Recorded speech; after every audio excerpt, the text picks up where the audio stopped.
Fine. Cool. Okay, lovely. So, share sound, optimize the video sharing, and here we go. Yes. So I'll sort of, as I say, this is kind of the slideshow equivalent of what will be a video fairly soon. Feel free to jump in and interrupt at any stage. Okay, so this is going to be a film, but it's not a nice normal film where you sit back and just watch quietly. This film is going to ask you some tricky questions, political questions, ethical questions. So let's practice. Which of these animals do you like most? Cats, horses, or dogs? If you like cats the most, please say cats now. Cats. Anyone for horses? Anyone for dogs? Dogs. Okay, split down the middle. The most important thing is please be loud. This session is about you and what you think, so please do tell us. Next question, where is your home country? Oh, so Pedro, where are you going to jump on this one? My home country is the USA. I do live here and spend my Okay, life. so if you're from the USA, please say USA. USA. And if you're from Brazil, please say Brazil. Brazil. Okay, cool. So today's session is in two parts. The first one is AI today. Why, and we're going to look at why are some people angry now in the West about AI? And then we're going to look at AI tomorrow. What's the worst that could happen and what should we do about it? So jumping in first to AI today. Why are some people angry now? So for many people in the West, there is a new type of culture war around AI. And it's kind of like this picture. You've got 5,000 years of knowledge and know-how from humans, and you've got ChatGPT setting it on fire. And you can see this all over the place. Here's some sort of little snippets of social media. Wake the fuck up, big tech. We are not your friends, and you are the enemy. Or from LinkedIn, which otherwise is a fairly boring sort of, business social media thing. During my time on the front lines of fighting AI artists, I keep hearing da da da da. We've only seen 1% of what AI is capable of, and we already hate it. Unplug those machines. So one key weapon for people who are anti-AI is shame. So what about you? Have you ever been shamed for using AI or shamed anyone else? So, if you have been shamed, please say, yes, I've been shamed. No, neither of you. Okay. Have you shamed anyone else? Yes, I've shamed someone else. Okay. I think I've shamed someone else. Yes. But neither of you highly AI engaged people have been shamed. Well, you're luckier than me, is all I can say. All right, so tell us about your shaming, if you wouldn't mind. Pedro, who did you It's shame? a light shaming, but it's mostly to do with trying to inform someone that what they're using it for is largely wasteful and not the best way to use AI. Tell us a story. I'm struggling to think of an actual time. I think one of my kids' teachers recently told them that they should absolutely use AI to study, which I agree with in theory for high school kids, but not for middle school kids. And so I wasn't there when the teacher said it, but when my kid came home, I effectively shamed his teacher through him. Okay, fine. And then the For teacher said to the kid, "And what does Daddy do for a living?" well, Well, as somebody who worked at Google for a long time, my kids are well aware of the dangers of advertising and AI. So they've heard my spiel and my old man rant for a long time.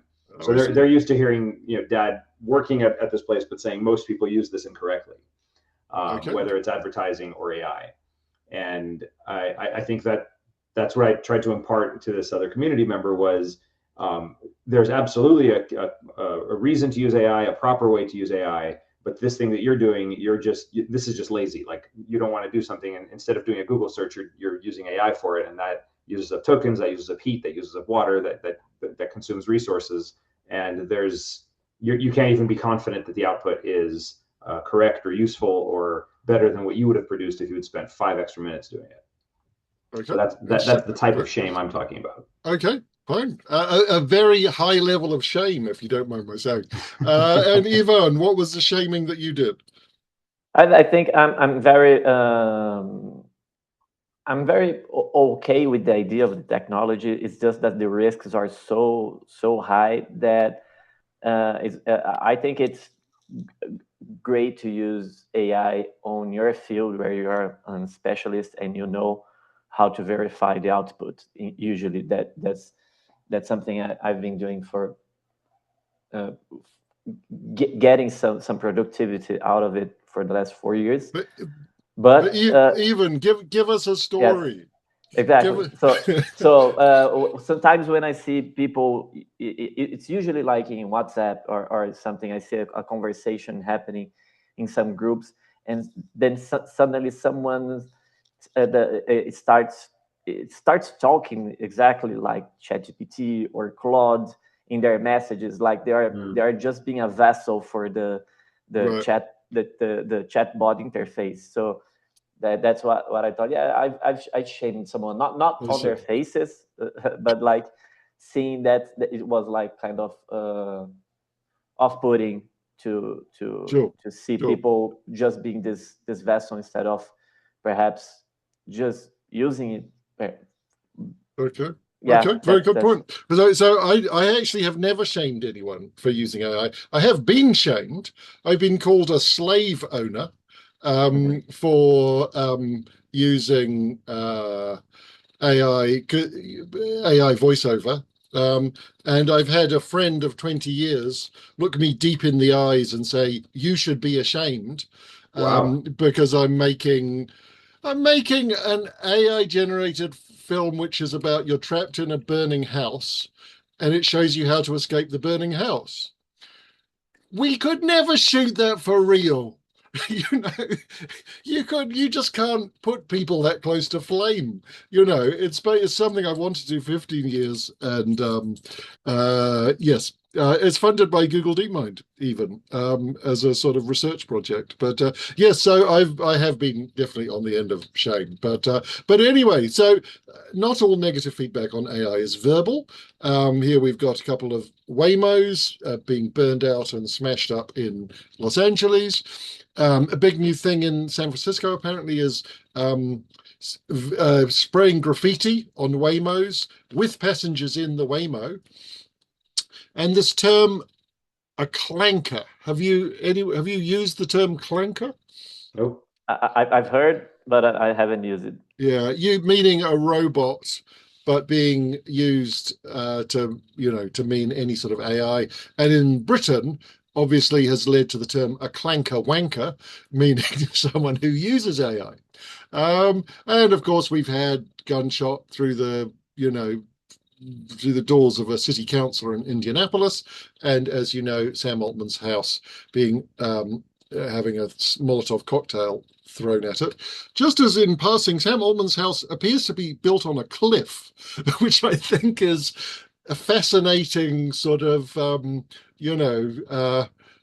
little witty piece of irony about the current state of human civilization, I think. But anyway, Yeah, okay. that's a sort of moat, right? That's perhaps the moat they Yeah, are saying they have. indeed, indeed. It is as close as you could get to a medieval castle on the top of a mountain. Um, but I guess that's why you got it. Anyway, but AI gives us amazing new powers. Why should it make anyone angry? So we're going to look at 5 flashpoints here. Power and money for the few, job loss for the many, human creatives undermined, bias and injustice, and climate impact.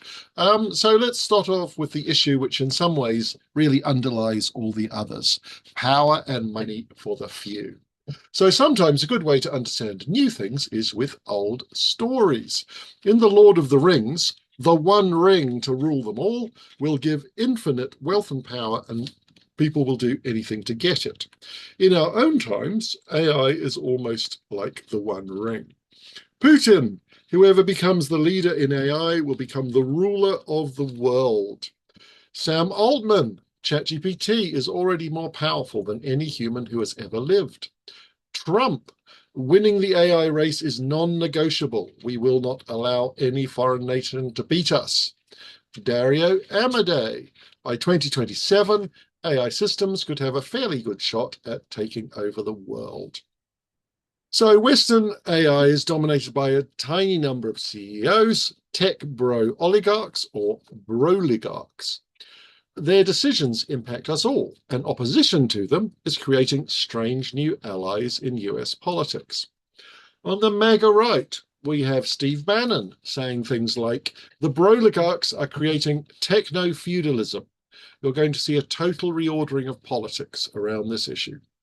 And on the progressive left, you've got Bernie Sanders saying, the question is not whether AI will change the world. It will. The question is, who will own and control that future? So here's a question just to jump straight in. And I should say that this question has been extremely hotly contested, and this is about version 732 of it. So, and at the moment it's a little bit raw, apologies. So, what do you think? Should governments make AI companies pay to create a global safety net? We all know that there's a risk that AI is going to throw people out of work, and that's what we're going to look at next. But should AI companies create a global safety net? And your options are, yes, they should share the gains and retrain displaced workers, or no, it will make AI more expensive, or it's a pointless question, it will never happen, or some other more wise and considered button, which we don't yet have. So, is anyone for yes? I'll raise my hand for yes, even though I'm more for the button that doesn't exist yet. Okay. But just to simplify things, I think that the basic answer is yes, some form of this in some abstraction of it with some caveats probably. Okay, so give us a button you can get behind. Okay, so what I get behind is those in a position to solve the problem should be forced to do so. Yeah. Like a lot of times, the reason I word it that way is like everybody wants to say yes, we need a solution, but I don't know what it is, and we're acting as if any one of us could solve the problem if we only had the right resources. But the truth is, the resources are entirely in the hands of the AI companies at the moment. The government has the power to regulate them, but they don't actually have the power to stop it because only the companies have access to their servers and their technology and such. So they're the ones that are in a position to do something, and the rest of us are only in a position to force them to do something in one way or the other, either via taxation or via regulation or some form of legislation. Okay, fascinating. So how about this as a button? Yes, those who can solve the problem must do so. Yeah. Okay, fascinating. Ivan? I'll go with the fourth button as well. Good one. With the new button or the... Yes, the new button, yes. Okay, perfect. Thank you. Cool. I like it. Point of order, Martin. Yes. Since part of the reason we're doing this today is to give you feedback, like, is the best way for us to give you feedback, like, just right now, if I can just add my own feedback. This was a late revision, and there is clearly not enough. There's a couple of slides missing from here to here. So don't worry about that. As soon as I saw this, I thought, oh, I didn't think about that enough. I just kind of casually dropped this in. I'll put in the missing slides. I'm aware that they're missing. My comment was not related to that, actually. So I'm glad. Okay. Yeah, but go ahead. My comment was more of a positive one. I like that you have pointless question as an option here. I think that this is in the minds of a lot of people that, like, what's the point? Like, there's no point in even engaging with this. and I think it's important to put this here as an option for discussion. Great. Okay. Well, and I think that's why. So the pointless question button is the fruit of previous sessions. You know, a number of people have said, "Oh, that's a pointless question," so we stick it in there as a button. And so yeah, so that's the way we're evolving it. Yeah. Cool. Cool. Okay, so regardless of who owns the labs, what's the impact on the rest of us? Let's look at the thing which usually worries people the most: job loss for the many. So AI is a double-edged sword. My brilliant friend, Dr. Claire Malone, can now communicate far more easily because of her new AI tools. She is a huge fan. However, the exact same AI text-to-voice technology has almost destroyed the market for voiceover artists, and that's why I was called a slave owner by someone who works with voiceover artists. And how about you?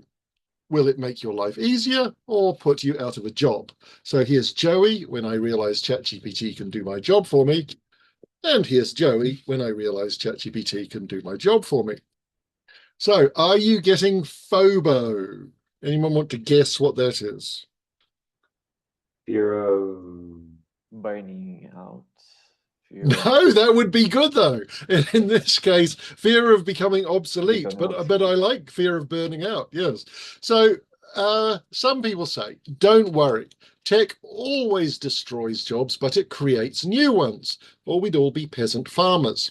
So the internet destroyed travel agent jobs, but it created jobs building websites and so on. But there's a problem. If AI creates new jobs, it may be able to do those jobs as well. So what do humans do then? So some tech leaders are pessimistic. Dario Amodei, CEO of, obviously you know who he is, 50% of white-collar entry-level jobs in the US will disappear over the next 5 years. He reckons this will drive US unemployment to 10 to 20%. Now, who wants white-collar entry-level jobs that Dario Amodei is talking about? Students do. So it's no surprise that they are booing commencement speakers in the US who talk positively about AI. But this commencement speech went down a lot better. You've seen this one, I guess. No, which one is this? Okay. This is a slightly more irreverent. Fuck AI. Oh. Fuck AI. Fuck AI. It's stupid.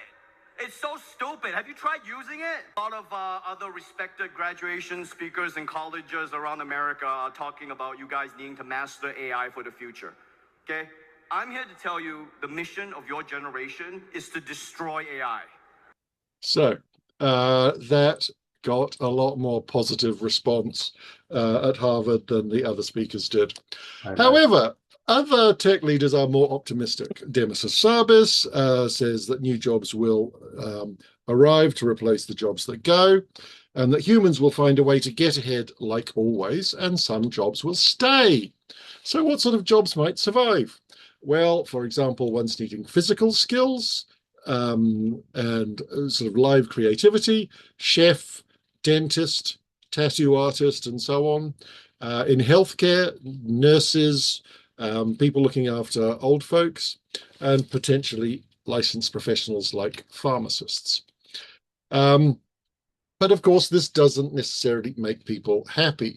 As this woman says, I want AI to do my laundry and dishes so that I can do art and writing, not for AI to do my art and writing so that I have to get a job doing laundry and dishes. But will there be enough jobs, and will they be any good? Well, what do you think? How optimistic are you feeling? So in the next 20 years, do you think AI will, on the whole, cut or create more jobs overall? And your options are create more jobs overall, cut and create jobs, but overall it'll be about the same, or cut more jobs overall, or it's just too complicated to generalize. I'm more in 20 years. I think there's going to be so much change. But the way I'm seeing things are cut more jobs overall. Yeah, 100%. Okay. Yeah, I would even add a button that says cut all jobs forever, everywhere. Me too. Okay. Yeah. Fine. That's not what I think will happen, but I think that that's an important discussion point. Yes, because it can be intentional, right? I can see that being intentional and overall good for us. But as it is, I think it's alarming how it's going to be more jobs Okay. cut overall. But I agree that no jobs at all in 20 Yeah. years. It's a non-zero chance, and it's actually high. But but in general, I think it's too complicated to generalize. But Yes. I don't believe create more jobs or cut and create, but overall the same is going to be. It's very inaccurate to me. It's very inaccurate. Yeah, I think the people making noises about either creating more jobs or things staying more or less the same are just dealing with a very special type of confusion. Yeah, and I think it's very dishonest the way they change the discourse for creating to displacement of jobs, job loss. They don't say job loss anymore. They say displacement of jobs. Like people are going to be forced into new roles, new jobs, and some new jobs will be created.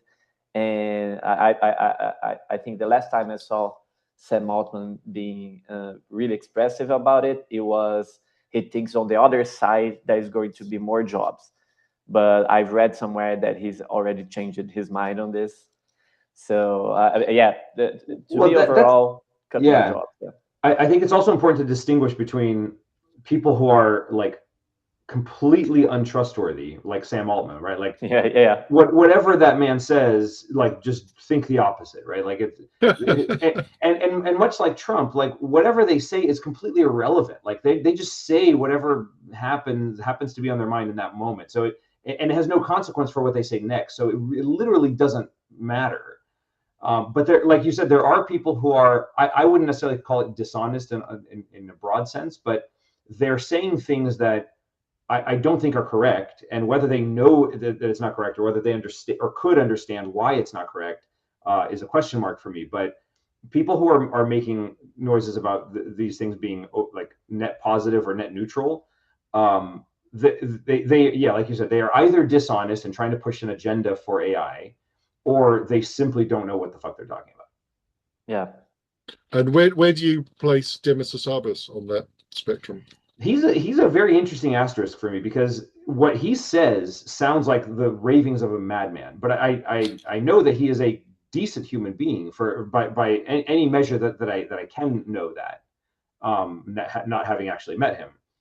He unlike Sam Altman, he seems to be a good person. He may just be drinking the Kool-Aid so hard he doesn't see it.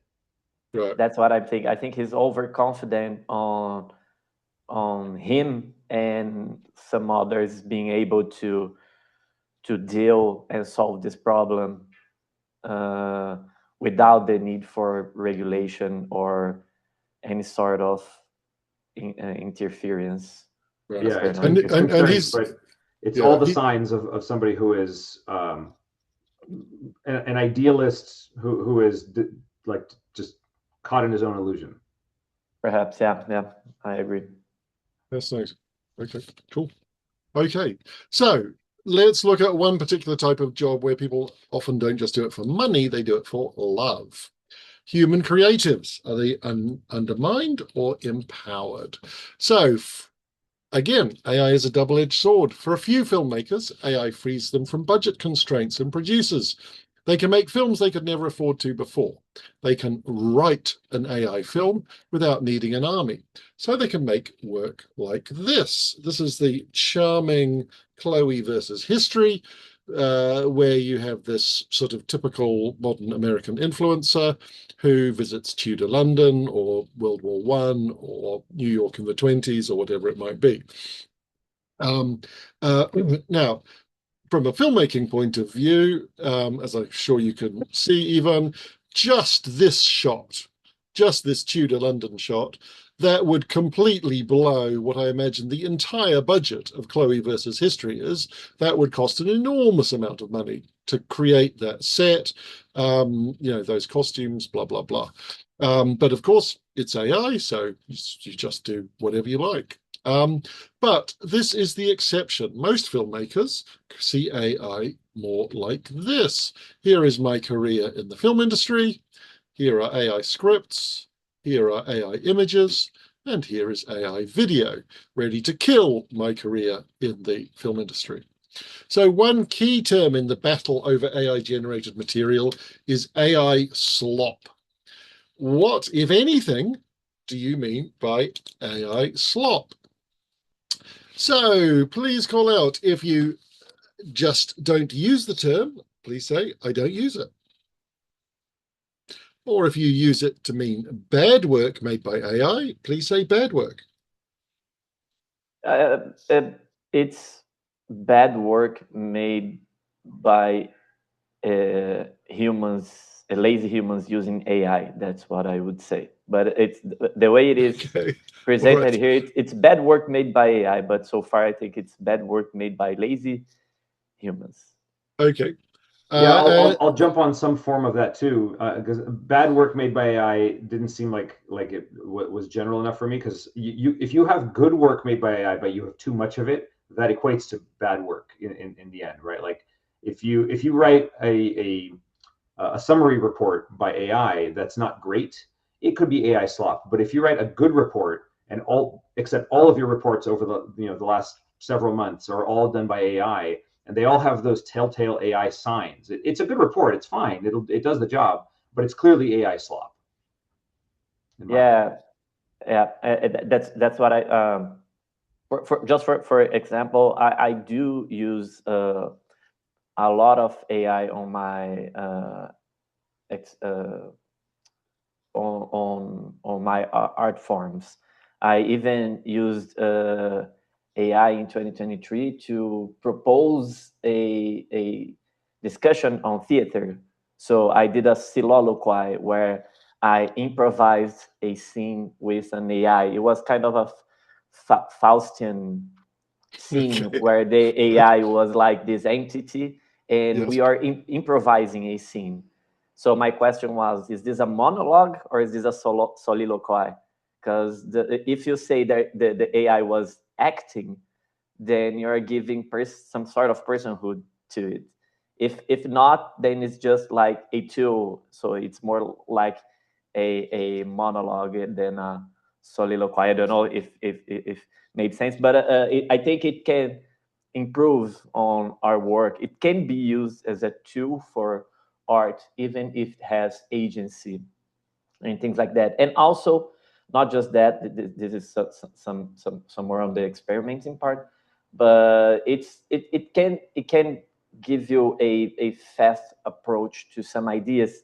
For example, if someone is very technical on photography, they know how to take that knowledge out of images generated with AI, and they can improve and get that way faster. So I think it's in the hands of the most specialized people that know what's good or bad from the output, and not just lazily putting out any output from the AI. That's what I think it's usually slop. Like you don't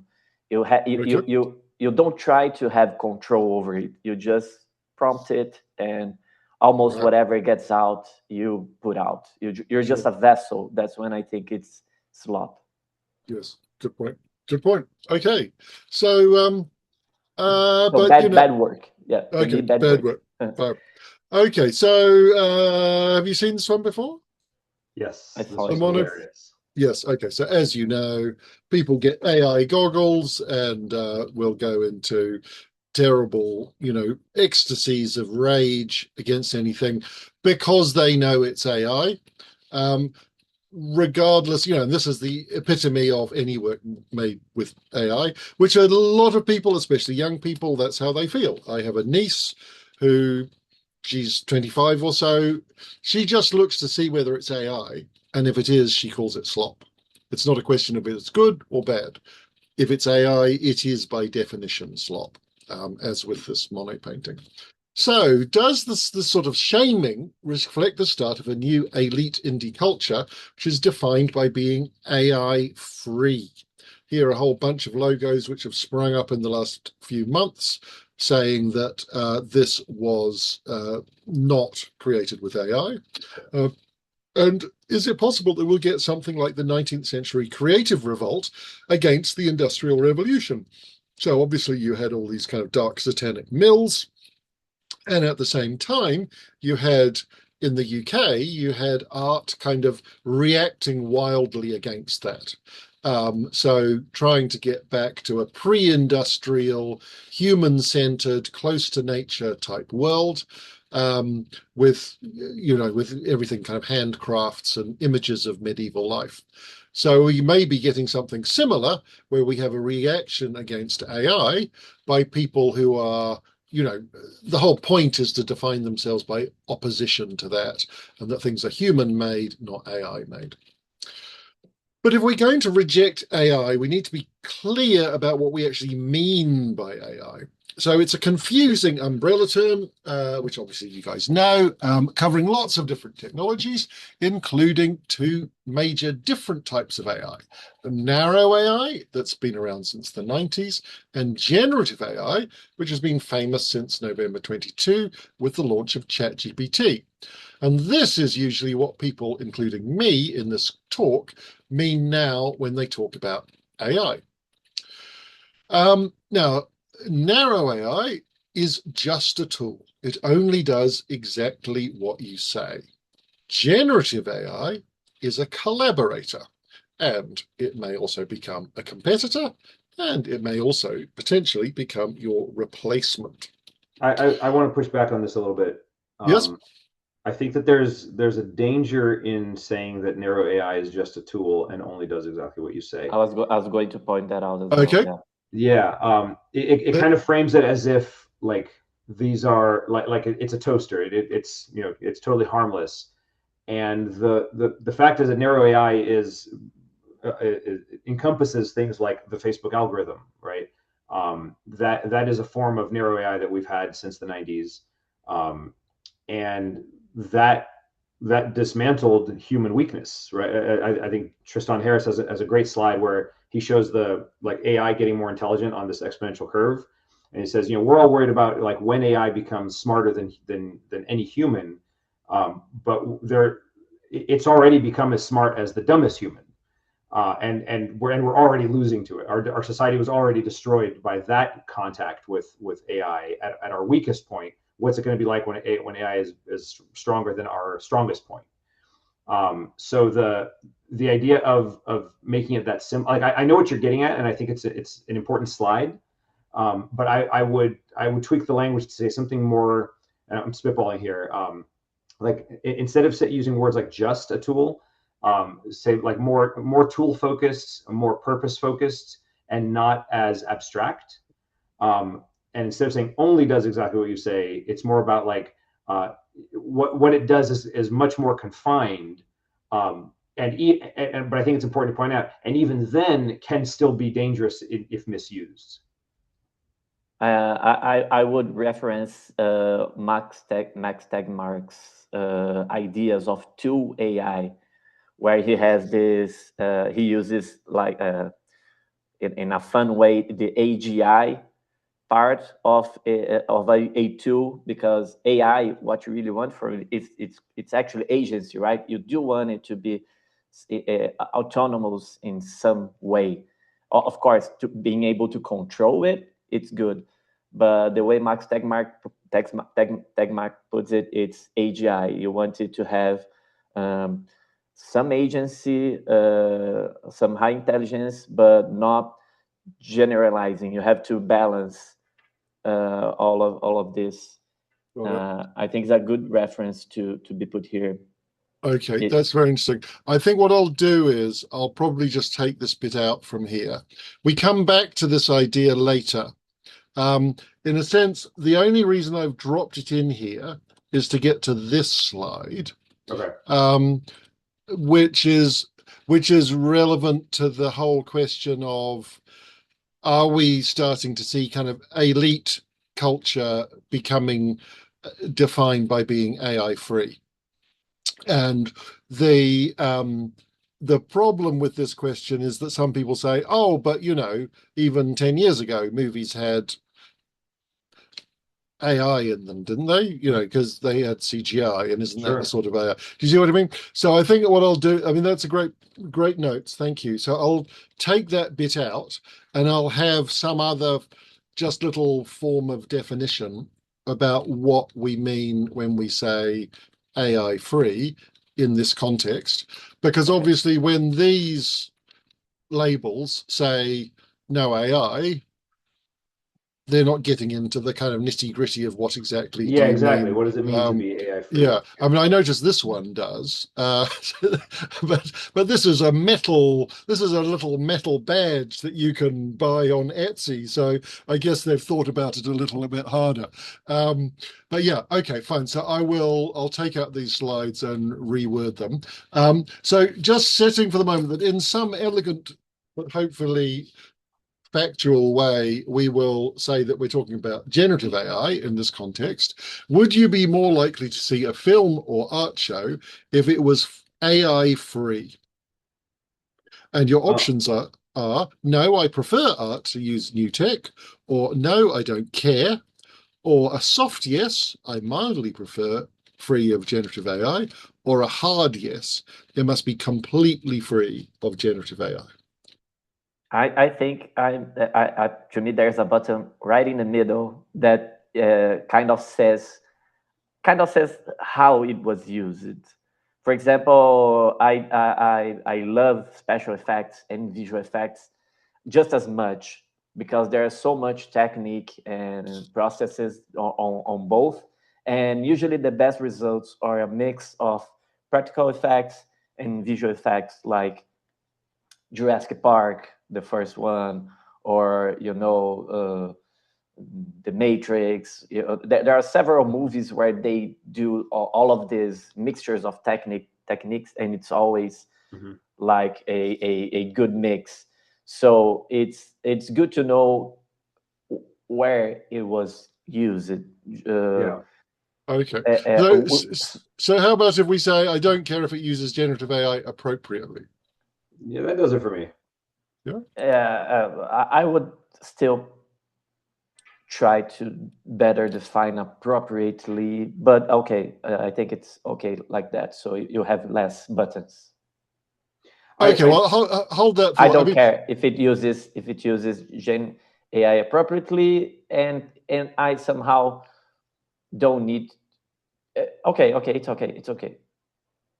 Appropriately, I think it's better than well. Yeah, appropriately does it for me because I think what I was rejecting in the original set of options is there are some uses for it that I care very much, and I want it to be 100% AI free, and there are other uses where I don't. So like if I'm trying to appreciate an art film, then I want the art to be human generated. But if I'm watching a documentary, the whole thing could be 100% AI generated. I don't give two shits. I'm trying to learn something, and if that's the best mode, the cheapest way to produce it, that's fine. Yeah.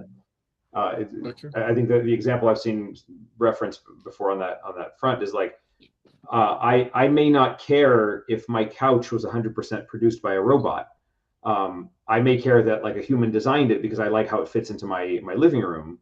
But in many ways, if it fits into my living room, that's what I actually care about. If it was designed by a robot, then it was designed by a robot. Like, it's just a couch. Sure. Okay, interesting. Fascinating. Okay, great. I mean, I think just to point out, we have a lot of hard yeses with this. A lot of people say no, culture has got to be completely free of AI and obviously if you think, there's all sorts of art where the identity of the artist, are they a woman, are they black, are they, whatever, has been a big deal for many years. And I think this is for, art students. Art students are always hard yes on this. Almost, not always, sorry, are very often hard yes on this. It's all about the identity. It's got to be a human. Yeah. Okay, so part of the anger is that AI tools were trained on copyrighted creative work Yes. without permission or payment. Now, whether that's wrong or not is the subject of a lot of lawsuits. Here's a handy who's suing whom. Who will win these lawsuits? It is not clear. But even if they, because obviously, as you know, this is copyright. Copyright, is not about the idea of an artwork, it's the actual expression. So who will win? It's not clear. Even if they are won by the creators involved, that won't necessarily help other creators or students.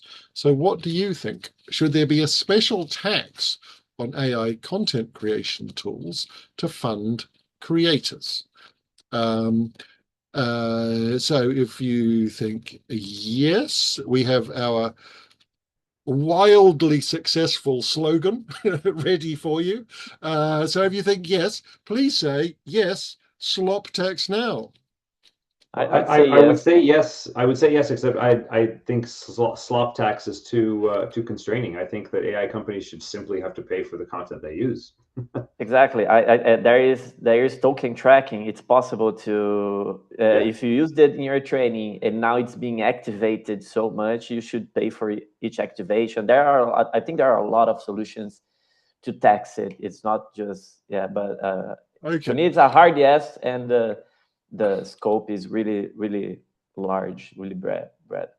Yeah. For me, it's just yes, period. It's not even a discussion. Yeah. Fine. Okay. I can just so I had a session a couple of months ago where with a bunch of screenwriting students who ended up chanting "slop tax now." So yes. Anyway, okay, fine. So thank you. So another area affecting AI and creativity is bias. So garbage in, garbage out. Biased data can lead to biased AI, but it depends on the system. So if you ask Midjourney AI for a doctor, you get 95% white males. Though, of course, you can specify a particular doctor if you want to. You can say it's got to be a female doctor or whatever. But if you search the AI-powered Google images for the same term, you will get US style kind of black white diversity. Admittedly, there are very few Asians, but there are certainly plenty of women and plenty of black people. But getting diversity into AI images is not always easy. In 2024, as I'm sure you know, Google missed the mark by kind of just going a bit too hard on the diversity slider and ending up with black female popes and East Asian female 1943 German soldiers and so on. So problems with, but the thing with images is it's very easy to see if there's a problem. Problems with bias have also been found in AI systems for things like policing, benefits, healthcare, and job hunting, and there the problem can be a lot less obvious than with images. So, for example, in 2025, a UK housing association was looking for a new senior manager. They used AI for recruitment, but it only suggested candidates who were white males. This was because their previous senior managers had all been white males, so the AI system thought that that was all they wanted. Horrified, the association stopped using AI and now only use humans to do their recruitment. Now, one key issue is that AI companies, such as the company that the Housing Association was using, often test their own systems for fairness, and it's completely up to them. There is no independent check. So, what do you think? Should AI systems in vital areas be tested independently before use? So, your options are yes, you can't mark your own homework, or no, because adding this sort of bureaucracy would kill innovation, or no comment. So anyone for yes? Yes, you should always test AI. There should be more time red teaming it. Yeah, it's AI. To me, you should always be testing before using it anywhere. Okay, cool. Yeah, I'm for yes, but I wouldn't frame it that way. I don't like these options. Give us an option you like. So for me, it's AI systems should be tested, but whether it's independently or not really, really depends on how open the AI companies can or are willing to be. And I think the real caveat is not really about openness; it's about how clear are we in the amount of investment going into testing. Like right now, we sort of know from like very rudimentary polling that for every I think $2,000 spent on AI research, one of it is spent on AI safety research. Yeah. And that's probably an optimistic framing of it. If we knew that there was, significantly more investment going into AI safety or into AI testing, I wouldn't necessarily be opposed to companies marking their own homework. Basically, I wouldn't take that off the table as a categorical necessity. I think that more testing is needed, 100%. And right now, clearly, we can't trust them to do their own work, but there is a world in which that's feasible if the alternative is too bureaucratic. Agreed. That's a long button. Okay, fine. Okay, that's a fascinating point. All right, so maybe we should add something in here about I think it's about I think it's about regulation. To be fair, I think it's right now it's up to the companies. I don't think it should be up to the companies. For example, when OpenAI was saying that they had 20% of their compute to safety and testing, and they were lying, it was only about 2%, like 10x less. I think Right. that's really bad because I think even 20% might be not enough. So Agreed. it was even Right. less than that. So I think Sure. it's about regulation. That's a great point. And let's come back. So in the next Okay. half, when we talk about the future, that's where we talk much more about safety. So at the moment, obviously, this is kind of related to safety, but let's definitely revisit that and the point about budget for safety testing and so on, Right. because that's an extremely important point. And I can. There is a specific slide that I'm sure we're going to want to change. Okay, let's let me think more about this. Clearly, we need a bit more thought on this one. All right. But in the interest of time, let's just push. I should say, at the moment, this gets almost unanimous yes. Almost no one ever disagrees that it should be independent. Okay, so AI and labor in the global south. AI systems need humans to help check training data, and this important work is often outsourced to the global south, where humans are cheap. The jobs can include ordinary data labeling, or labeling explicit or violent material, or deliberately making AIs produce harmful outputs. Critics say this is unfair exploitation and the workers are underpaid and not given adequate support.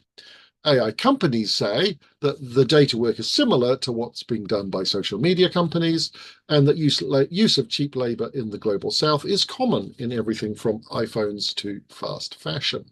So what do you think? Is AI's use of labor in the global south worse than, for example, social media or iPhones? Which of these options would you go for? I think it's worse because you are training it so you won't be needed anymore. And when you have, I don't think that what was done with social media or producing a phone, it's really that great for countries on doing this proletariat work. But now the data proletariat is doing what is going to substitute them. So I think it's worse. But Okay. they are both bad overall. I think there are better ways of doing that, I believe. Yeah, Okay. I side with that. It's probably similar. I'm tempted to say it's about the same, but it's probably worse, simply because of the scale of the impact. Okay, good point. Okay, thank you. One thing I'm going to come back to at the end is there anything we can cut out or anything we need to put in? So just remember that bit. Okay, so in addition to injustice around AI, one big question, of course, is the price paid by the climate. So let's look at our final of the 5 flashpoints, the impact, power, and water. So this was a meme after the LA riots, the LA fires last year. We don't need AI art or grocery lists or self-driving cars. We need the Earth, implying that AI is, a key driver of the climate emergency. So let's have a look at AI's impact on power and water use. So some people say, I don't use AI because of the climate impact.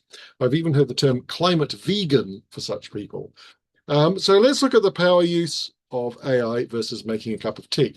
So one point is that there's very little transparency. It's very hard to find out what the actual power use is, but here are some likely figures. So as of last year, a ChatGPT text-only query was about 1% of the power used for making a cup of tea. However, for someone who does a lot of image work like me, a lot more interesting and worrying is that making a picture is about 10 to 28%, and making a video, oh my God, 12 to 33 times the power needed to make a cup of tea. So, but that's just for one prompt. What would be the impact globally? So this is global greenhouse gas emissions as it was back in 2023. And data centers are way down the bottom at about sort of less than 0.5%.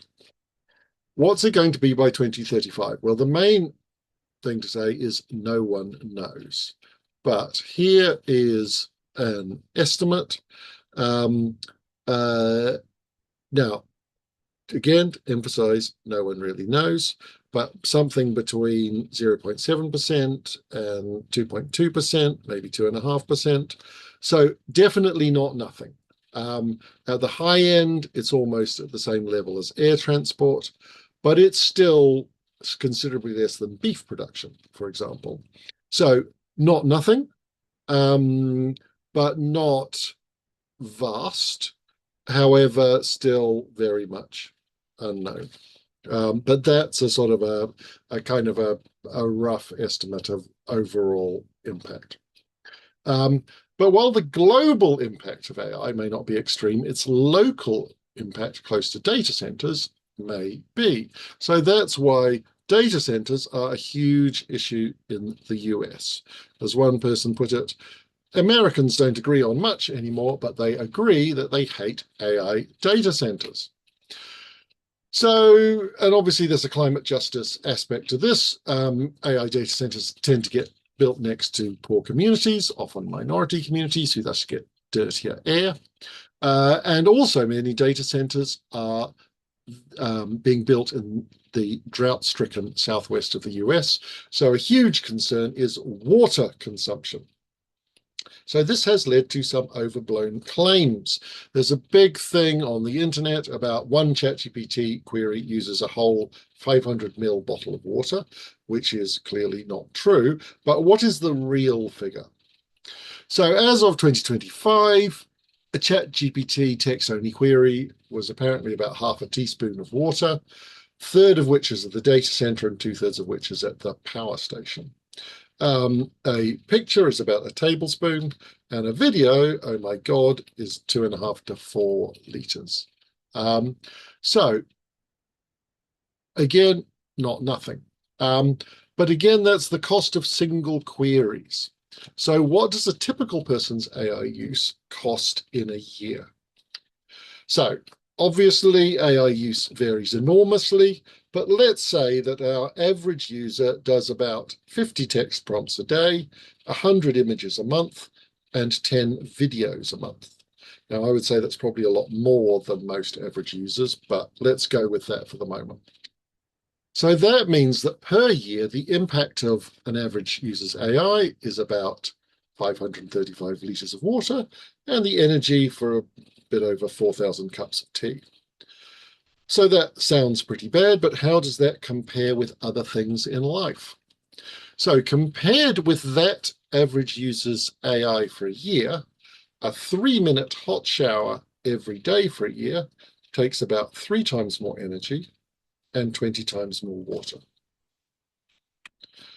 Making 1 pair of jeans takes about 20% of the energy, so less energy, substantially less energy, but about 20 times more water. And a return economy flight, London to New York, is about 36 times more energy and 4 times more water. So the question isn't whether AI has an environmental cost. It does, but so do other things that you use happily. Whether it's worth it or not is a question for you and which only you can answer. So, do you feel that the climate impact of your own use of generative AI is justified? Which of these options would you go for?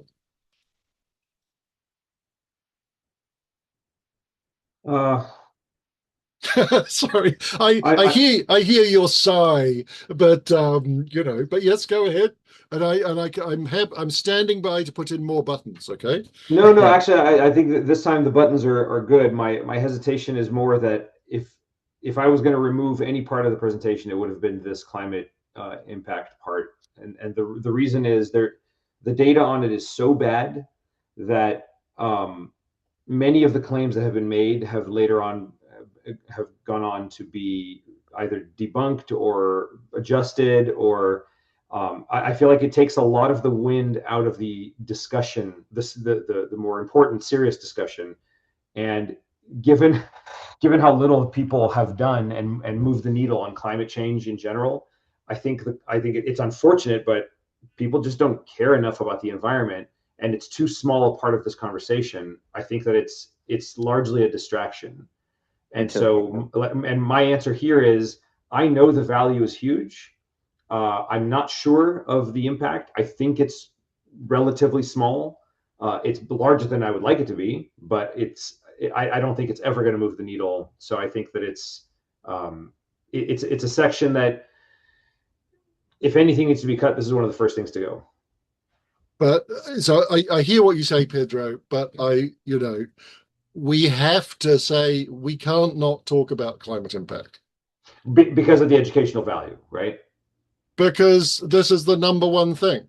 I routinely get people in my existing AI basics sessions saying, I don't use AI because of the climate impact. I see. So we just cannot skip it, I'm afraid. Yeah. So then the question is, with the data, so the data, I mean, we have multiple reports that I've produced to try and come up with this data. Right. This one in particular, the water use. Yeah. This was debunked by the Washington Post a few weeks ago. No, but this is much. I think this is in line with the much lower new estimates. But tell me which Washington Post article, and I will check what I'm saying here. So this is much lower. So I know that absolutely there is a whole stream of well-meaning or otherwise, it's a matter of debate. But there's a whole stream of online nonsense about water use, all of which wildly overstates the water consumption, and most of which is based around this, which did come from a professor a couple of years ago and was published in assorted, respectable journals, this idea that it uses for a 500 ml bottle of water. These figures, I believe, which are much, much lower, half a teaspoon, not 500 ml, these figures, I think, are accurate, but I will check the Washington Post and make sure that what I'm saying is true. But these are much, much lower than the classic online stuff, which especially goes around connected with data centers, about how AI is, going to drink all the world's water and all this sort of rubbish. Yeah. To me, it's more it's distracting because it's one of those it's mostly used wrongly to shame people who use it. It's more like the user is responsible for this water or this climate impact, and not the Yes. way things are being done or offered. That's what I Yes. that's why I think it's Yeah, kind of distracting. I agree, but I think that's why we have to talk about it, because it Yeah, is okay, that's fair. That's yeah, fair. it is absolutely used to shame people. And like I say, routinely in NAI basics, they say, again, my niece, she directly said to me a couple of months ago, I don't use AI because one ChatGPT query uses a 500 ml bottle of water.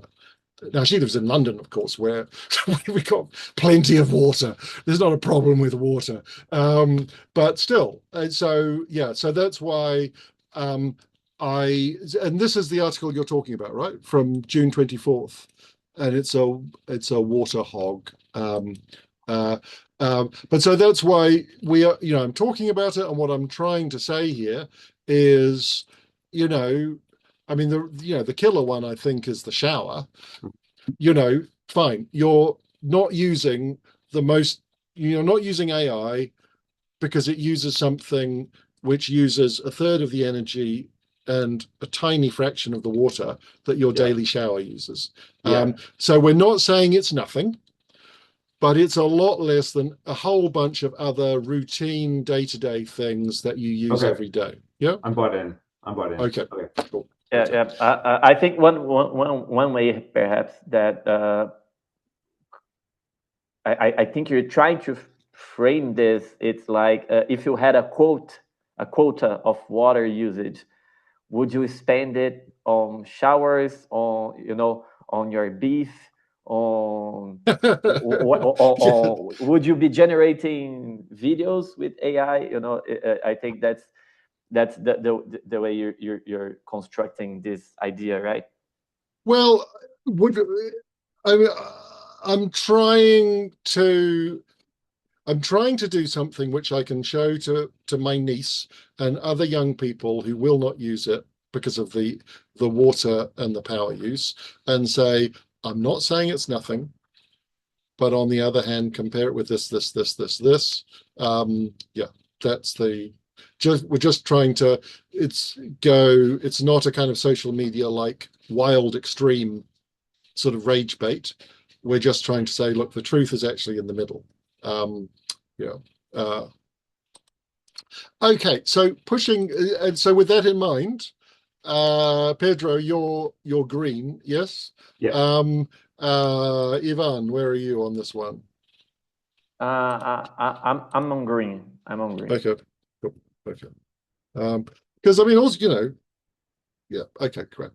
Okay, fine. So AI raises a host of other issues, but we have limited time. But there's also deepfakes and AI companions, war and surveillance, dumbing down, government and democracy, and so on.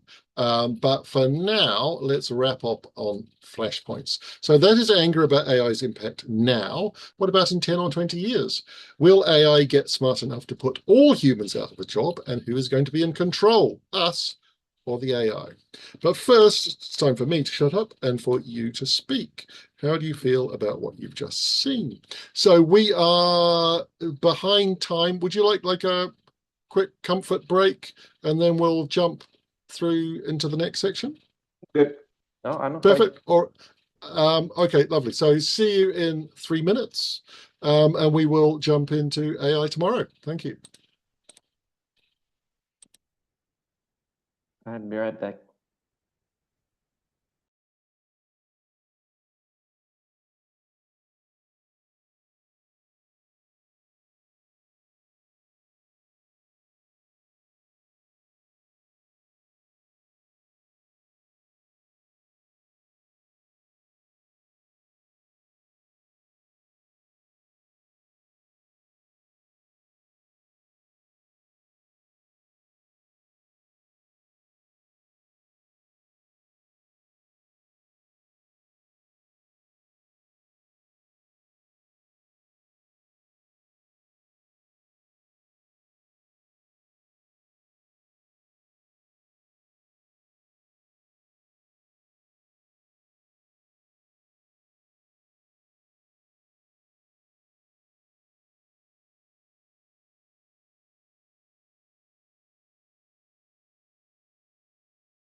Okay, so Ivan, any thoughts just before Pedro gets back? Any thoughts?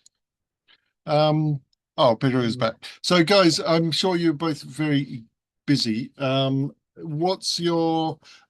able to go to 1/4 past the hour, or you need to jump off on the No, I hour? have a pretty hard stop at the hour. Okay, fine. Let's get cracking then. Fine. So, tomorrow, what is the worst that can happen? So, what's the worst that can happen, and what should we do about it? So far, we've looked at impacts from AI now. Now, let's look at possible impacts in the future. So, there are two sorts of AI impact groups: AI ethics people who look at AI impacts now, and AI safety people who look at AI's risks in the future. People in these groups often don't get along and say that the other group is not important. Some AI ethics people say that AI progress is a myth, a con, or a scam, and that talking about AI future dangers is doomerism or cynical panic marketing. Let's look at an AI video as an example and see if that's true. So we have some examples of terrible AI video from a couple of years ago and amazing AI video from now, but we acknowledge that AI abilities are uneven or jagged. See if you can spot the problem in this video I generated a couple of weeks ago. It's still not perfect, obviously. But that does not mean that AI is not progressing or that it's not a threat. So general AI progress is pretty much as fast as video. In all sorts of benchmarks, it's soaring up and just punching past human performance. So when someone says to you, AI can't, ask maybe not now, but what about next year or next month? We think AI's impacts are important now and also in the future. So let's see where AI could take us very soon with potential human level AI. So AIs can already outperform humans in narrow tasks, but when, if ever, will it generally be as smart as us? AI labs are actively trying to build human-level AI right now. Some say they will never succeed. Others say that there will be human-level AI in a few years and that we're already seeing the first sparks of it. Let's look at an example, then you decide. Are you familiar with AI versus Kyle, the two-timing engineer? Yes, I remember this one. Pedro, is this one? Sorry, Ivan, is this one that you've encountered before? Perhaps. Tell Okay, me. all right. So fine. Stop me when you've heard this already. So the AI works as an assistant to an engineer named Kyle. Yes, You have fun. yes. Okay, so we go through this example, repeat testing, try to blackmail Kyle, then alternative scenario, Kyle was trapped in a server room, and the AI cancelled the emergency call, allowing Kyle to die 65% of the time. So the Kyle story shows key problems with AI. AI's goals aren't always the same as ours. They can lie to us, hide their real intentions. They can develop a will to survive, and we must be able to turn them off even if they know that's what we want to do. So obviously, what most people want is an AI which does what it's told, is honest, helpful, can be switched off, and won't try to kill us. There's lots of research on this, but it's hard to do. That's because, while it may sound crazy, humans don't fully understand how modern generative AI systems work. We know how to build and train them, but we don't fully understand how they do many of the things they do. So let's get down to basics to get our heads around this. As we saw, AI is a confusing umbrella term covering lots of different technologies, including narrow AI since the 90s and generative AI, famous since the launch of ChatGPT. And this is where I'll put those slides we talked about before, explaining more detail. That this will go back in there. But how does generative AI work? So it's usually built with three core pillars: vast amounts of data, lots of computing power, and a neural network, a computer system loosely modeled on the human brain. The system learns from the data, then uses what it's learned to generate text, images, and so on. Okay, but how does it learn? What do you think? Comments on buttons, please. How does a generative AI system learn to do things? Options are: we design it all and teach it everything, or we create the conditions, then the AI learns by itself, or no idea. The most popular answer by far is we design it all and teach it everything. Yeah, that's completely wrong. We create the conditions.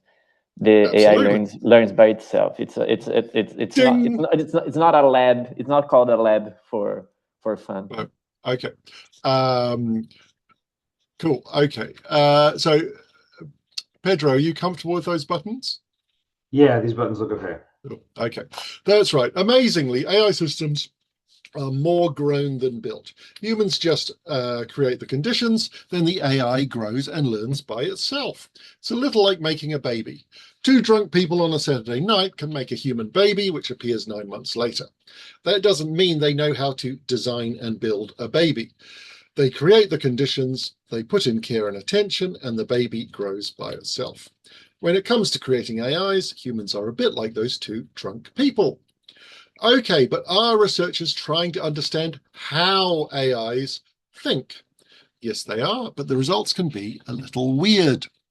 So your brain is a neural network with billions of interconnected cells. Sadly, scientists don't really understand how the human brain works. It's a closed box to us, but they can look at what's happening in the brain and try to build up a picture.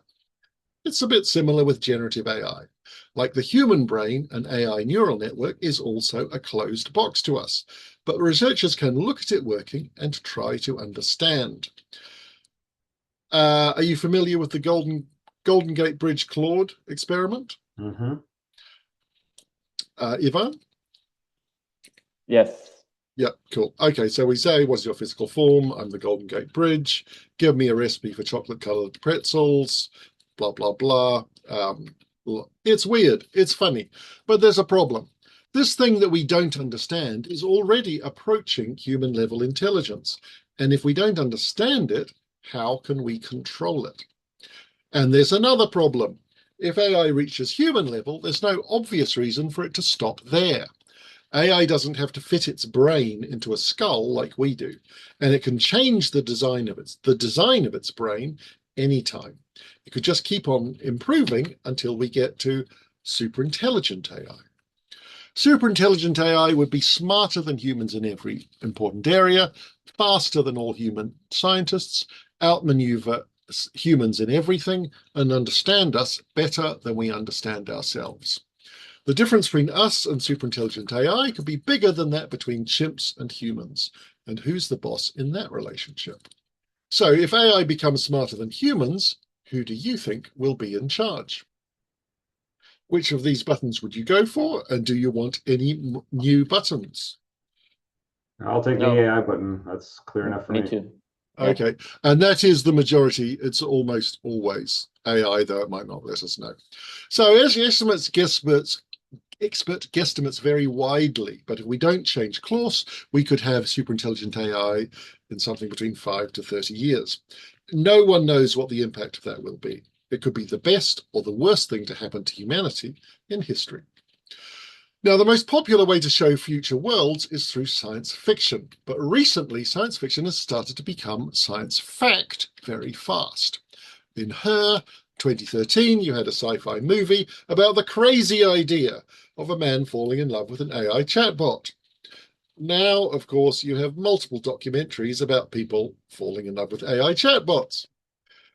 So science fiction can become fact pretty quickly. Let's look at 4 possible worlds with superintelligent AI. First, they build it and everyone dies. Then they build it and everything sucks. A Brave New World, and then AI as collaborator, not master. First, they build it and everyone dies. So in nature, more intelligent beings are never controlled by less intelligent ones, except parents by kids. Intelligent beings usually want autonomy and control. So an AI may want to get rid of us humans, not because it's evil, but just because we're irritating and it wants to, be free of us. How would it do us? How would it do it? If an AI is smarter than us, it can easily get control of our nuclear weapons or make a supervirus and stop any effort to shut it down.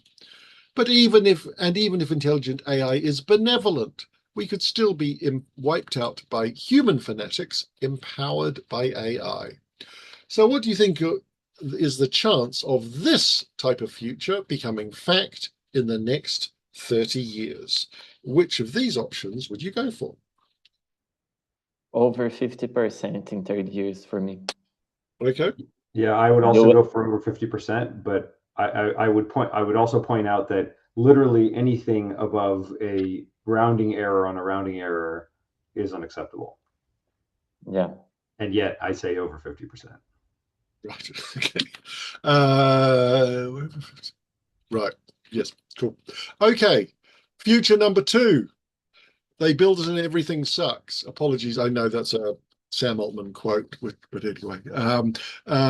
So in this future, we have no redistribution of wealth from AI. Almost all the valuable work is done by AI. Tiny hyper-rich elite control society and the media, and the vast majority of humanity is more or less jobless without political or bargaining power. AI is used to make rebellion impossible with perfect surveillance of citizens and a completely loyal police force / army. If that sounds like sci-fi, obviously, as you know, the US military is demanding that Anthropic allow the making of autonomous AI weapons and mass surveillance of US citizens. And that company refused, so it was sacked and replaced by other AI companies. And of course, when it comes to surveillance, we've got an existing pioneer in the form of China's Sharp Eyes program. So what do you think is the chance of that kind of future becoming fact in the US or the UK in the next 30 years? Over 50% as well.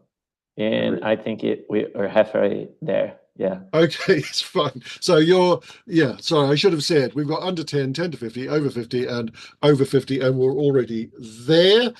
Pedro? Halfway there. I like that it's halfway there. Okay. Pedro, which button are you? Yeah, I'm that one as well. Okay. Cool. All right, Brave New World. Demis Hassabis. The enigmatic Demis Hassabis still says superintelligent AI could cure terrible diseases, extend healthy human lifespans, find clean new energy sources, stop global warming, and distribute wealth fairly through universal high income. But some people say that life would be like being a pet bird in a cage. You might be fed and kept safe, but you would have no human agency or liberty. And what is the meaning of human life when hard work and intelligence means nothing, because a machine can always beat you? So, would you want to live in a world run by a benevolent, superintelligent AI? Which, if any of these options, would you go for? It depends. Yeah. I'll go with it depends as well. Okay, fine. What do you think the chances is of it happening? I would say under 10%. Me too. Okay, fine. That is seeming like the best. All right, so the future is not yet written. It's up to people to decide what to do next, and that can be changed. But will it be? Leading to our final section, what should we do now as a society? So humans still have control for now. It's not super intelligent yet. We do still have control over AI systems. The question is, do we have control over the companies that are racing to build a super intelligent AI? Now, critics aren't necessarily saying that AI companies should shut down. They're just saying that they should stop racing to build superintelligence. Stick to narrower AI, smart, useful, but not world dominating. The problem is that currently AI is less regulated than sandwiches. One simple step: make AI companies legally responsible for harm.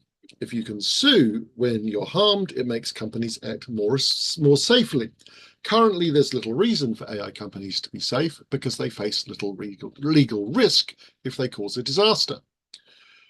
What's the alternative? Well, California Bill 1047 would have made companies test for risks before releasing powerful AI systems, a bit like medicine. and would have added legal liability if a company's AI caused mass casualties or over $500 million in damages. The bill was vetoed after lobbying by big tech and replaced it with a watered-down version with no liability. So, what do you think? Should AI companies be liable for any harm that their systems cause? Your options are yes, of course. No, it would kill the Western AI industry and give the advantage to China. Or no, it would be impossible to implement.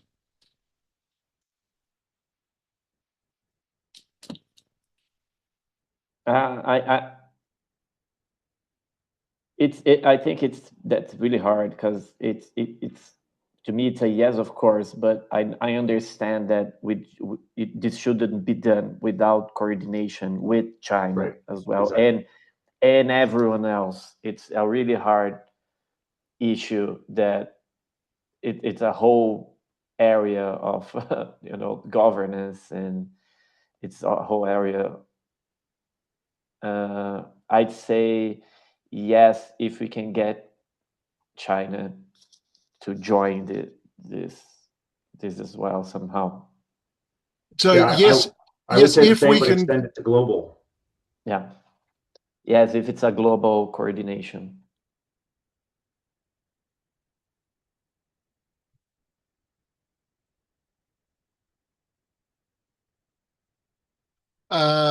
Is that conditional? Like, can we say if provided we get global coordination, or we just put yes, we need. This is just. How many total slides? How many total slides? 115. Good point. Okay. All right. Let's go with, in the interest of speed, let's go with that for the moment. Okay. Okay. So what about the China argument? Some say Western AI companies must not slow down because if they do, China will dominate the West. Others say this means that we're trusting super intelligent AI more than humans in China, which is insanity. So, should the West race ahead on AI to stop China winning? Your options are no, slow down and reach a global agreement. Yes, keep racing, but go for a global agreement to slow down, or just yes, we must beat them, or no comment. To me, it's a no, slow down and reach global agreement. Okay, Pedro? Sorry, I had a ping from my boss here. Sorry.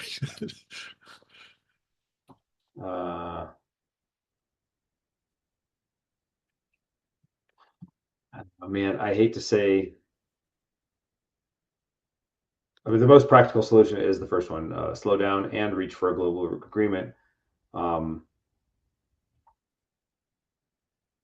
But that's as things are, it's hard to not be racing, right? I understand that as well. But it's weird because like the race is fabricated. Like we are making it up as we go. There is no race. We are racing because we're racing. Yeah. You mean it's false to say that the Chinese are trying to race to superintelligence? I believe so. Yeah. I think that what we know as facts, it seems to indicate that the Chinese are implementing much more narrow AI and tool-based AI than what we are doing. And it's entirely conceivable that if we were to publicly slow down, that they would speed up. That's certainly a possibility. We wouldn't know unless we're coordinating with them and putting measures in place to verify each other's work. But the fact is that we're the only ones talking about racing. Right. Yeah. Okay.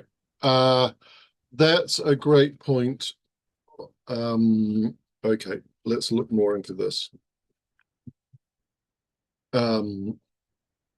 But whatever we do, reaching for a global agreement should be a part of it. Yeah. Okay. All right, maybe won't make that a button, but okay, let me check that out more. There's a very interesting piece in the New York Times, irritatingly small, but yeah, just about Chinese priorities with AI being, as you say, very different. Okay, so perhaps we should go further. The great majority of Americans don't want superintelligence. Some say we should ban its development and not lift that ban until scientists agree that it can be done safely and it has strong public support, which of course might be never. But on the other hand, some others say you can't stop human greed and fear. It's impossible to stop the human drive to build superintelligent AI, and banning it will just drive it underground. So what do you think? If it's possible, should AI companies globally be banned from developing superintelligent AI? Yes, it's too dangerous. Maybe, depends if it is regulated and can be regulated. No, it might create a better world. As of now, I think it's too dangerous. Yes. Yes. Okay. Yes, it's too dangerous. There's every reason to think that it can be regulated, and it should be regulated, and the only thing stopping us from regulating it is political will. Yeah. Right. Okay. So that actually leads us neatly onto the next slide, which is it possible to ban superintelligent AI? Yes, we can and must. No, it's impossible to stop. Banning will drive it underground, or no one knows. Can I just put in what? It's Yes, entirely we can possible, and and we should do it. Yeah. Only what that is political will. Okay, I agree. Yep. Yeah, and the irony, and I don't know if this is an interesting pivot for you to include, but the only blocker to political will is education like this. Yeah. Okay.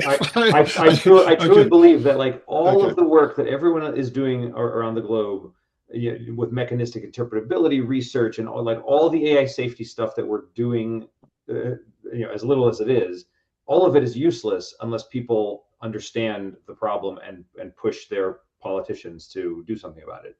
Okay. So Yeah. what that translates to is that the work of educating the populace, it should be the number one thing that humans should be engaging with right now. I think that what you're doing here is more God's work than anything else. Okay. Cool. Well, thank you. Okay, well, let's wrap it up then. So if you are interested in a future without superintelligent AI, you might like a fourth and final future, which is AI as collaborator, not master. Maybe the Star Trek future. So no to superintelligence, a global ban. So there would be a worldwide ban for nuclear weapons, which is imperfect, but has stopped World War III so far. Lift the ban only when scientists and public say that it's safe and wanted, which will probably be never. Until then, focus on AI that works for us. So as a collaborator, not a master to cure diseases, fix the climate, but keep humans in charge. Plus hard rules to fix today's harms, hold AI companies liable, test AI before release, and shared equity in AI companies to share prosperity and control. So if it was possible, would you want to live in a world like this? Yes. Pedro? Yes. Yes. Okay, what's the chance of it happening in the next 30 years? Under 10%. Under 10%. Yeah. Okay, so which of these futures do you think is the most likely? Basically, it's a toss-up between 1 or 2, right?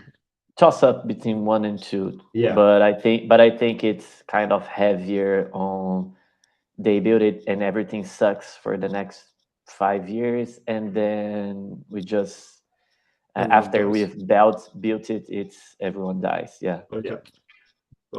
Okay, so let's wrap up. How are you feeling about AI? Let's ask a question about you. Normally, polls ask if you feel excited or concerned about AI. In our experience, most people feel both.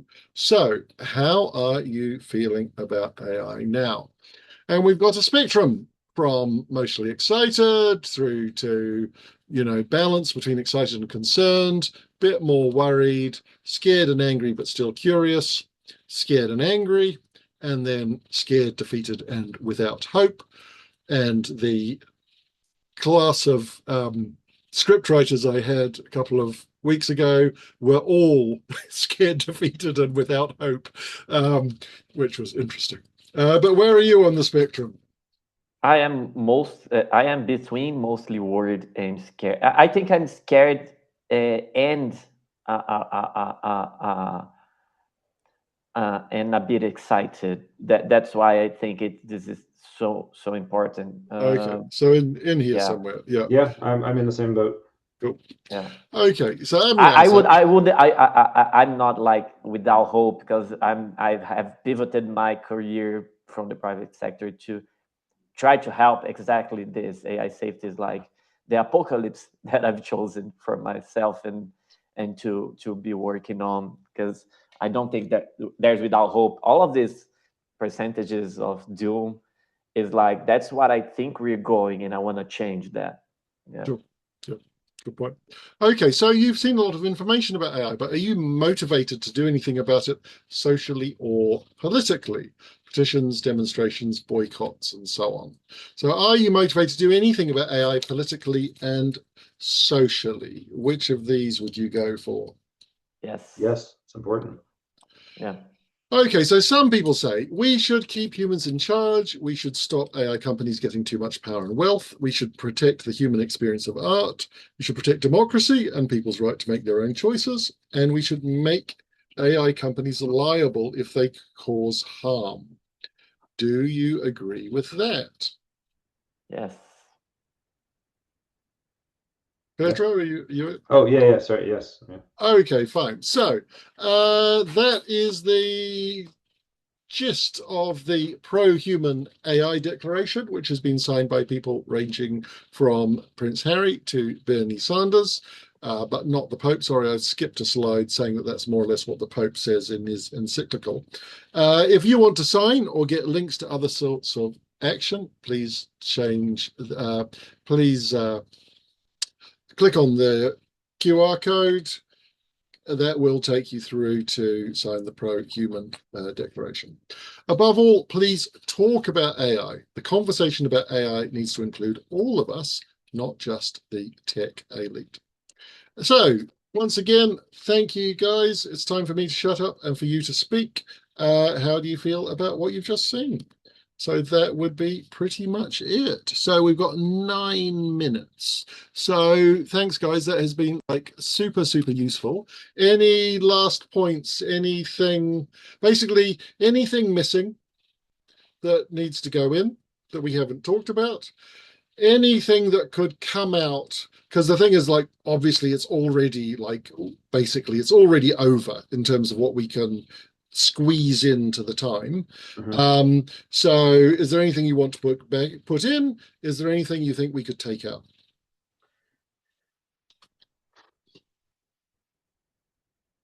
I think that you've touched on all of the important topics. So I'm not tempted to say that there's anything else you should put in.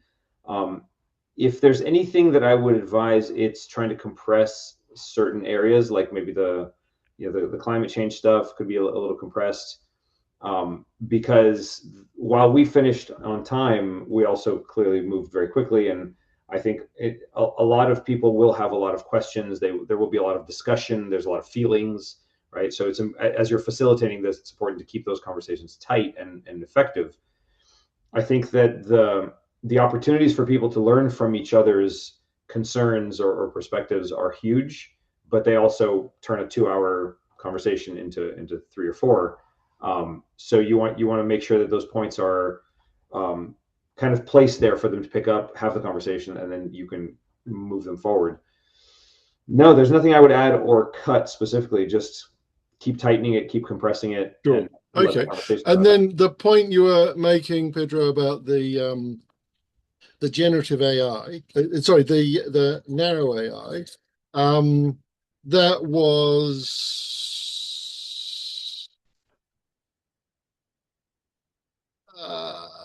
let me just have a quick look at that again. So it was, you're not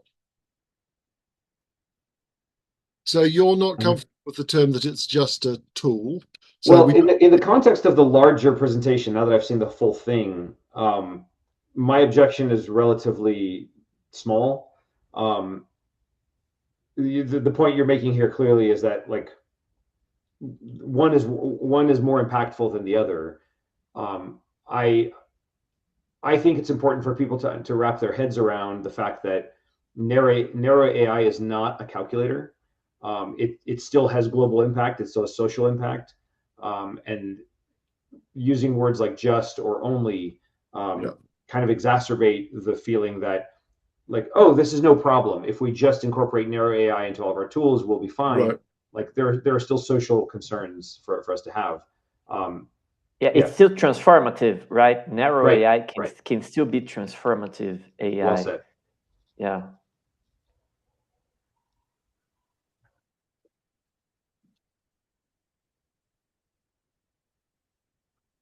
Right. Yeah.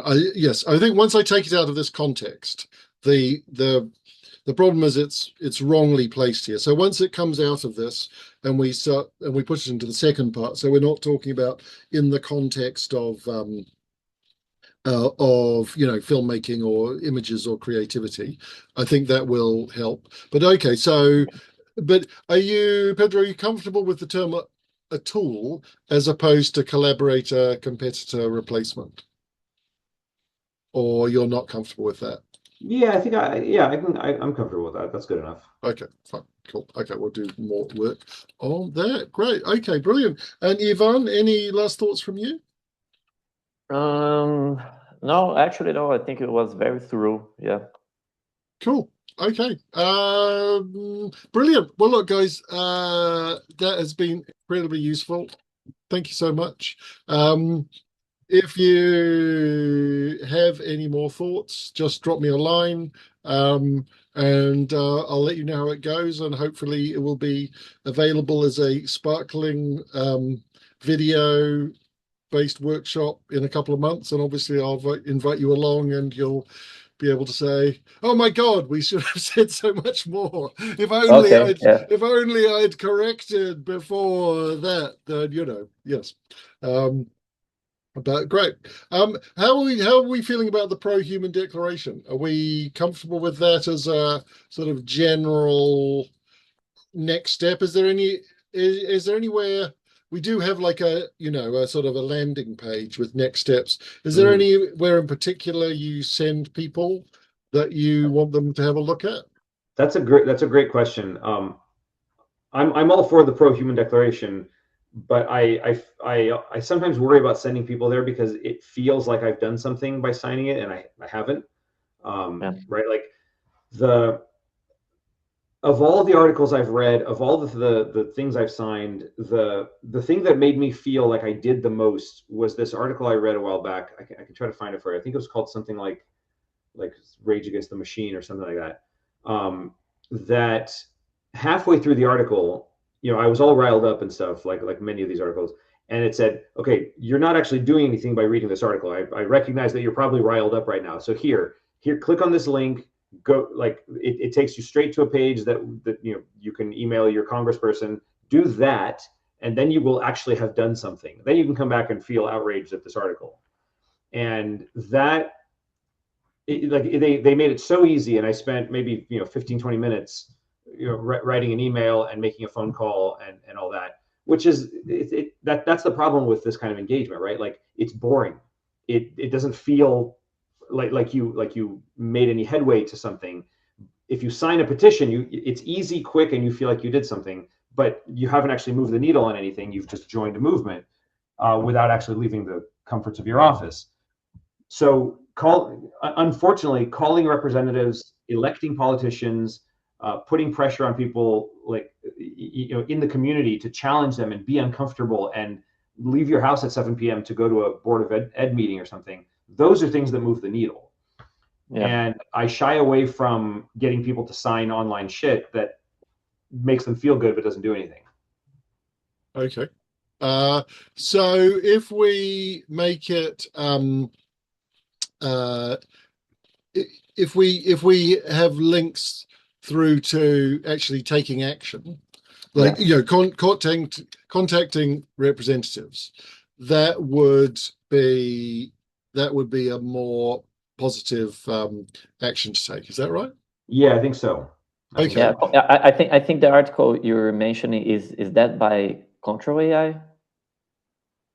Control AI is one of the ones. The one I mentioned was a different article, but that was a secondary one. Yeah. Okay, yeah, fine. So Control AI has this resource where they go tell you step by step how to reach your representative and what to tell them.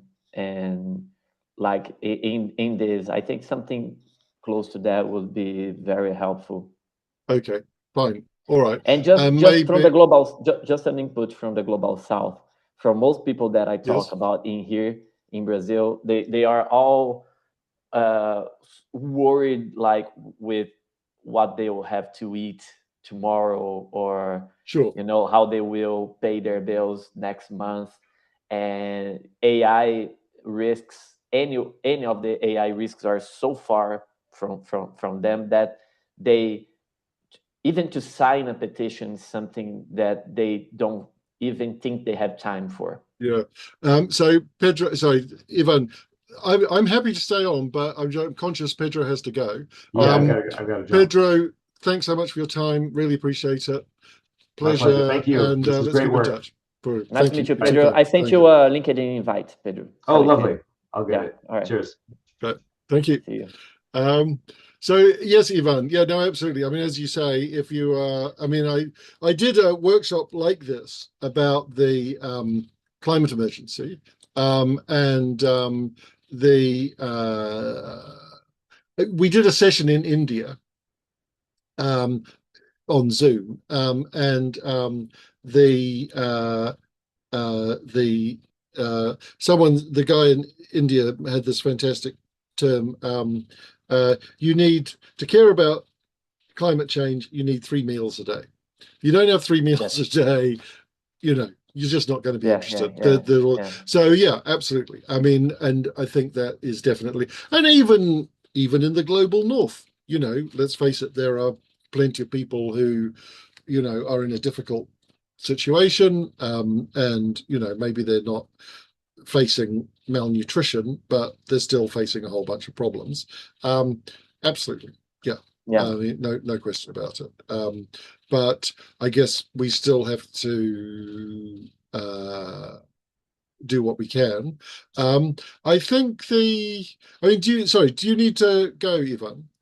I can spare a couple minutes more. Okay, because I think what happened in the UK is you're familiar with Extinction Rebellion, right? Extinction Rebellion, I'm not familiar.